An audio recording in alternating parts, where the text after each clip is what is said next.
जय महाराष्ट्र। आज दिनांक 30 मे 2025 साल सर्वांना सूचित करण्याचं काम आहे पुऱ्या महाराष्ट्रातल्या शेतकऱ्यांना। हवामान म्हणजे आज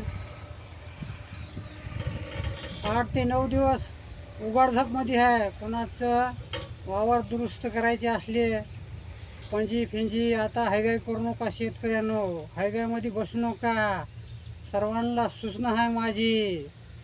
आणि पंजाबराव ढग साहेबांना सुद्धा तुम्हाला सूचना दिली आहे महाराष्ट्राला। आणि मी बी तुम्हाला महाराष्ट्रातल्या शेतकऱ्यांना खरी सूचना देणारा माणूस आहे मी बी। आता हायगाई करायचे दिवस नाही, ते 8 ते 9 दिवसामध्ये दुरुस्त करून घ्या आपले आपले कामं। आणि 8-10 दिवसाच्या नंतर सुद्धा पाऊस आहे। आता हायगाईमध्ये बसू नका, ऊन पडलं तसं रानं तुमचे तुम्हाला दुरुस्त करून घ्या। माझं गाव फुलकळस, तालुका पूर्णा आणि जिल्हा परभणी। आणि जय महाराष्ट्र।